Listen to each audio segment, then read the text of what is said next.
If a country's ultimate success, or, its absolute failure, is just written right there in its soil, we always credit brilliant leaders, or booming economies, or massive cultural shifts for the rise and fall of nations. But what if the deepest truth of human history is actually just drawn on a map? Welcome to This Explainer. Today we're unpacking geographic determinism. It's this absolutely fascinating reality that the rivers, the mountains, and the borders of a landmass ultimately dictate the destiny of the people who live there. Okay, let's dive right into this. To really grasp how land shapes destiny, we got to establish a baseline. So what makes France's geography so incredibly ideal? If you look at some of the wildly popular analyses out there, France seems to have just been dealt the absolute perfect geographic hand.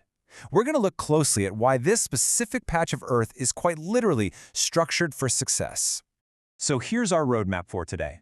First, we'll look at the ideal geography. Second, voids and population lines. Third, geographic wealth and poverty.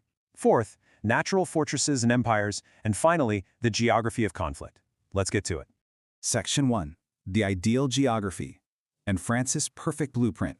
Now, when we talk about a perfect blueprint, what we really mean are naturally defensible borders. Think the Alps and the Pyrenees, right? Combine those with incredibly fertile plains and highly navigable rivers, and you've got a powerhouse. It is an environment engineered by nature to support a massive population while keeping invaders totally locked out. And honestly, people are obsessed with this concept. Just look at the Sathya High Channel's breakdown of this exact geographic perfection. Nearly 1.5 million viewers tuned into that. It just proves how captivated we are by the idea that nature itself can hand a civilization a massive, unfair head start. Moving on to Section 2, Voids and Population Lines. We're talking harsh landscapes. Now, what's really interesting here is that if France represents this lush, fully utilized geography, other parts of the world are just baffling extremes. Take Russia, for instance. A staggering 80% of its massive landmass is completely, utterly empty. We're talking about the largest country on Earth by land area, and it's fundamentally crippled by a freezing climate and this unforgiving tundra. It literally forces the vast majority of its people to squeeze into the warmer, western 20%. The land is there, sure, but the geography simply won't allow people to thrive on it. And we can immediately juxtapose Russia's frozen emptiness with the blistering heat of Saudi Arabia. Get this, an unbelievable 90% of the Saudi population is squeezed into just two distinct green lines. Just two! These are the coastal and elevated regions where water and livable temperatures actually exist. The rest of the country? A harsh, pretty much unlivable desert. Geography here isn't just a contributing factor, It is an absolute dictator of where human beings can physically survive. We see another massive void in northern Australia. It is a colossal territorial expanse, absolutely rich in resources, yet it remains almost completely a ghost town. Why is that? Well, it's a brutal combination of extreme tropical weather, barren soil, and just severe isolation. It's a stark reminder that when we're staring at a map, sheer size absolutely does not automatically equal usable space. Which brings us to Section 3, Geographic Wealth and Poverty. Let's look at economic destinies. Because geography doesn't just dictate where people can physically stand, it profoundly limits how wealthy they can actually become. On the one hand, France's historic wealth is built right on top of that ideal geography we just discussed. But conversely, historical narratives often paint parts of Eastern Europe as economically disadvantaged. The main culprit? Terrain. Lacking perfect natural borders, much of Eastern Europe sits on this flat, really easily invadable plain. Plus, they lack the warm water ports that make global trade cheap and easy. So you have the exact same continent, but drastically different economic destinies. And this whole concept completely continues to influence modern demographics. Some massive nations are just permanently held back by impenetrable jungles or landlocked borders. Or conversely, take New Zealand. It looks like an absolute idyllic paradise on paper, right?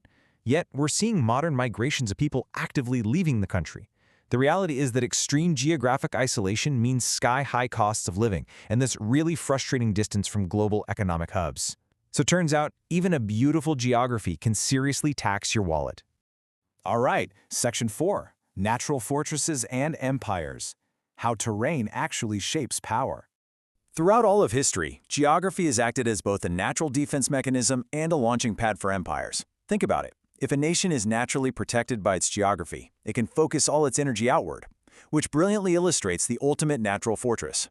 Why has no modern military power ever been able to invade the USA? Well, with massive oceans to the east and west and non-hostile neighbors to the north and south, the United States basically won the geographic jackpot. To even reach its shores with the military force requires a literal logistical miracle. and physical terrain has literally always steered empires. Way back in 334 BCE, Alexander the Great's conquests were ultimately guided by river valleys and mountain passes. Just over a decade later, the Maurya Empire was heavily shaped by the immense towering barrier of the Himalayas.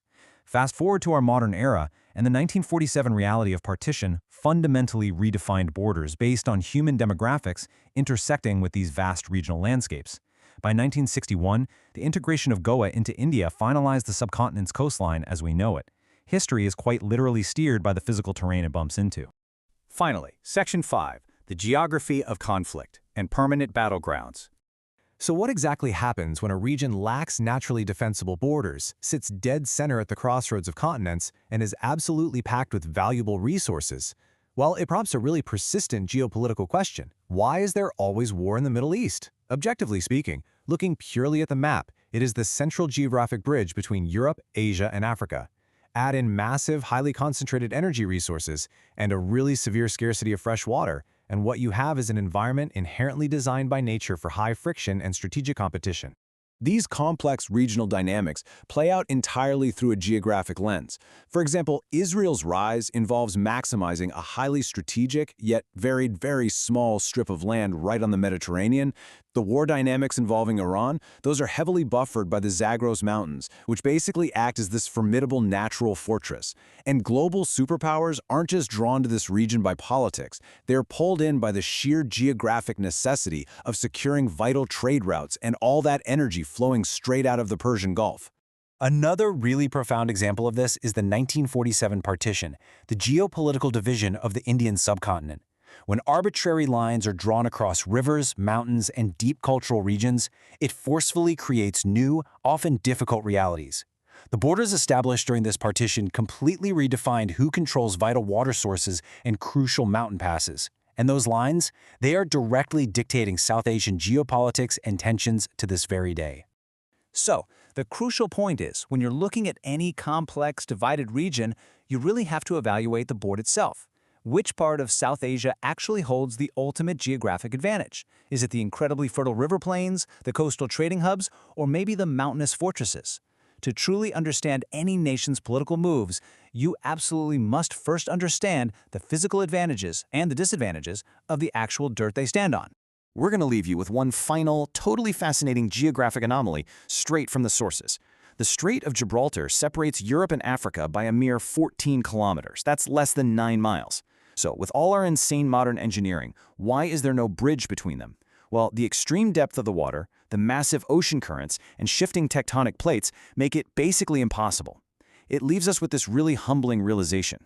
We humans might draw the lines on a map, but ultimately the Earth has the final say. So, what does your local geography dictate about your future? Think about it. Thank you so much for joining us for this explainer, and we'll see you next time.